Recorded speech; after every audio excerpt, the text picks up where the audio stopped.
Ofrezco a continuación la palabra al consejero don Jorge de la Maza. Muchas gracias, señor presidente, y por su intermedio poder agradecer tan buenas presentaciones. Reconozco en don Heinrich von Beer un entusiasta activista de la regionalización. Lo conozco hace muchos años, desde que era rector de la Universidad de la Frontera. Y en ese sentido me gustaría, primero compartir una reflexión. Creo de que todos los miembros de esta comisión, o la mayoría de los miembros de esta comisión, compartimos intereses comunes. Y esos intereses comunes provienen precisamente de nuestros orígenes regionales.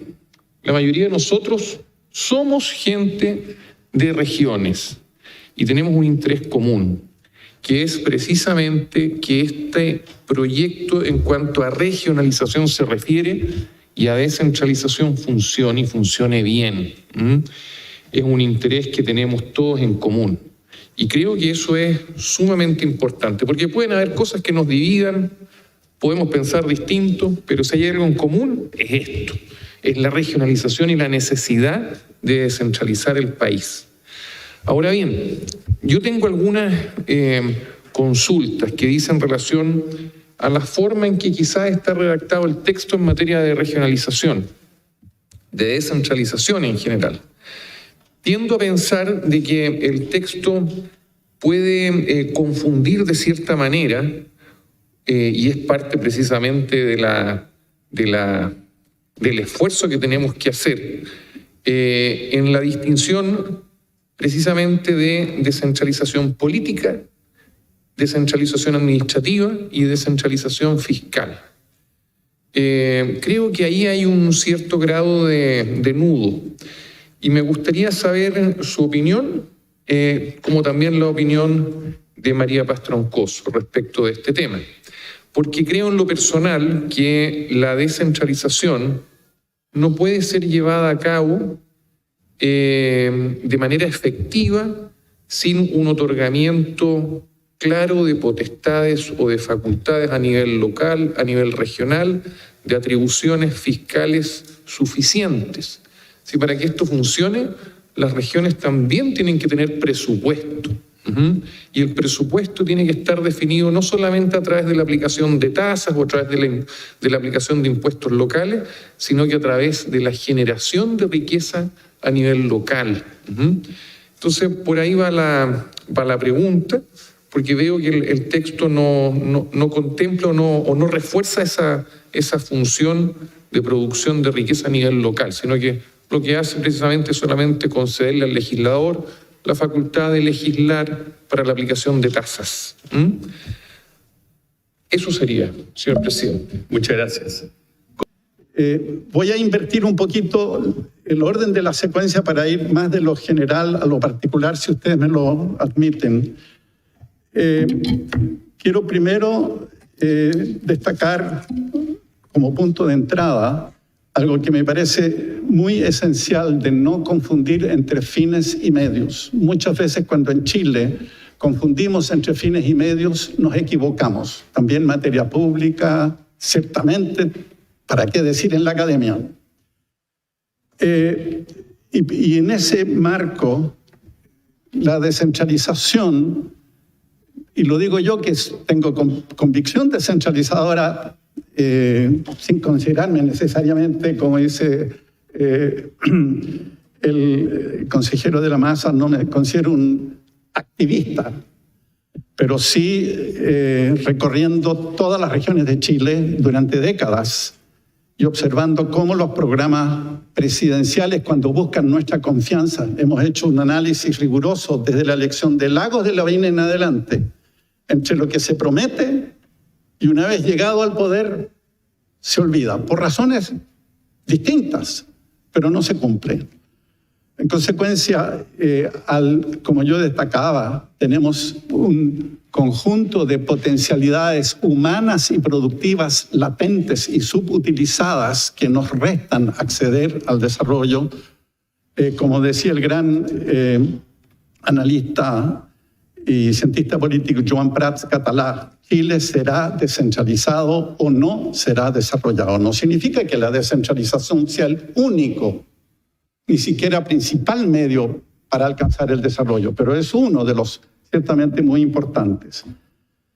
En ese marco yo quiero enfatizar lo dicho delante, que siento que en la academia y también en la política observo con preocupación que muchas veces no se define bien primero el horizonte al cual queremos llegar. En este caso, le corresponde a la Constitución futura definir el horizonte para luego poder construir la hoja de ruta que nos permita acercar. Y si el horizonte, como se ha definido para la futura Constitución, es de las próximas 4 décadas o más, muchas veces el razonamiento no debe estar tan marcado por la contingencia, por muy importante que ésta sea.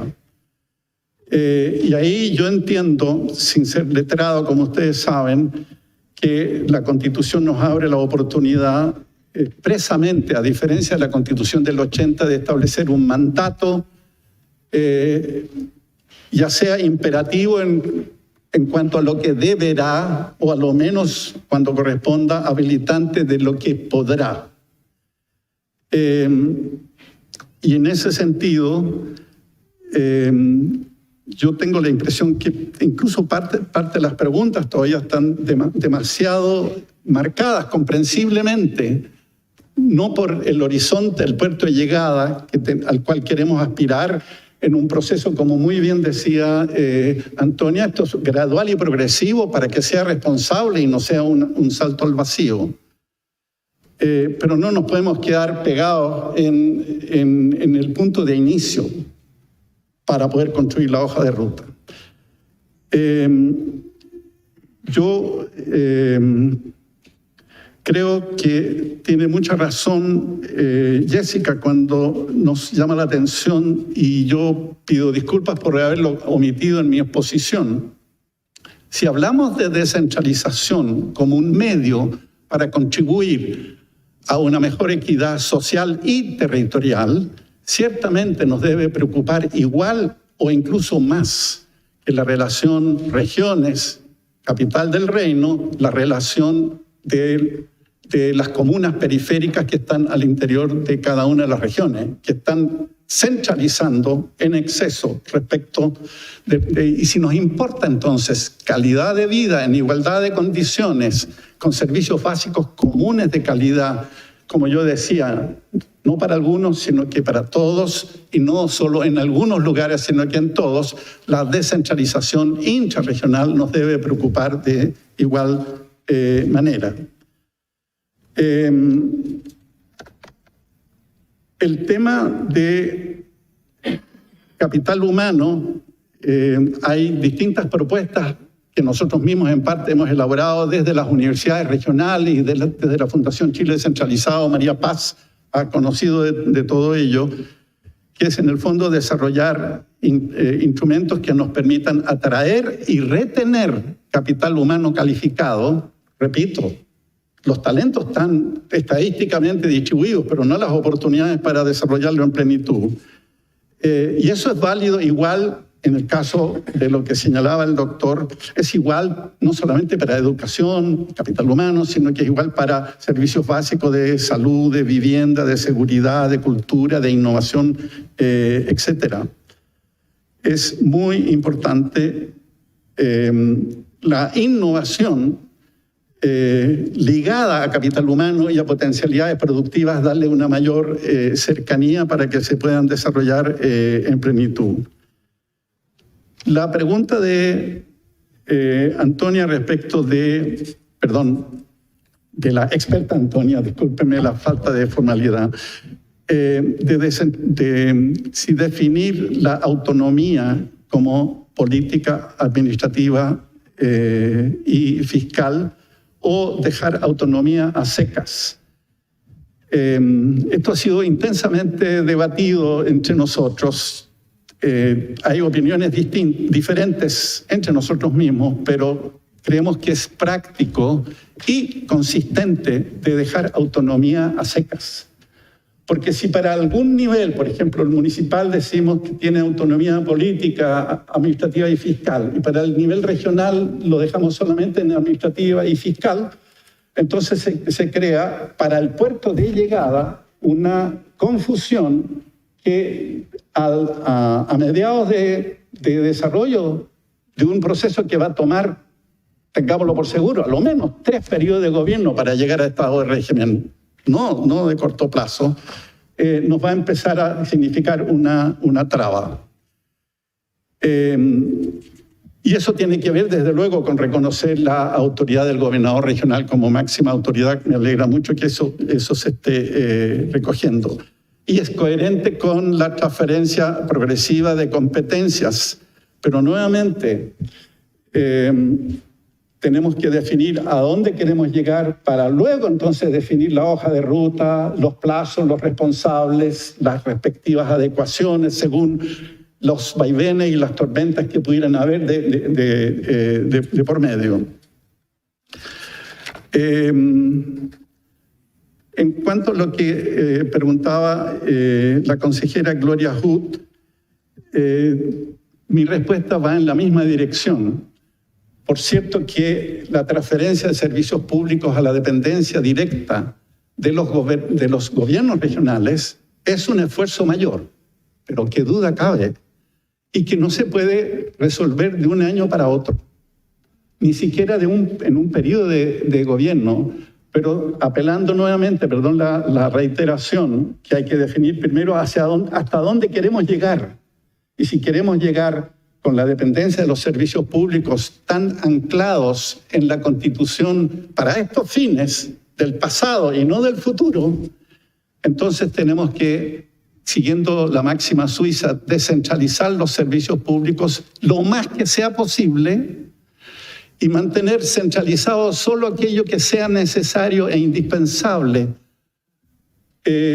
no para la academia ni para la política, sino que para mejor servir las respectivas funciones públicas y llegar a toda la ciudadanía en la mayor cercanía posible.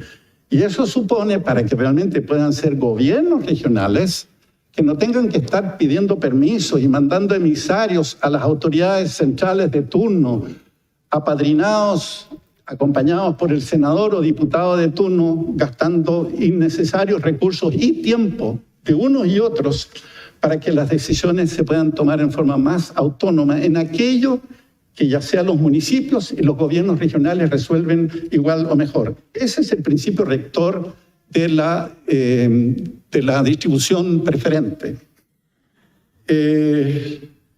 Tengo una cordial diferencia o contrapunto respecto de la necesidad de distribuir las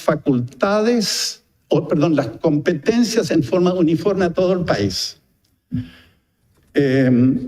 Porque eso significa seguir la lógica de la uniformidad, de la homogeneidad, de la verticalidad y de la sectorialidad. Y eso ya ha hecho crisis, eso ya no funciona, eso funcionaba hasta quizás la mitad del siglo pasado. Pero de aquí en adelante, en las lógicas mucho más dinámicas y horizontales del desarrollo que nos demanda, nos exige a gritos, la dinámica del desarrollo del siglo XXI no tiene por qué ser uniforme. Hay, como bien lo señalaba don Ricardo Ortega, hay fuertes, y lo señalaba yo en mi exposición también, fuertes diferencias entre regiones, incluso al interior de regiones.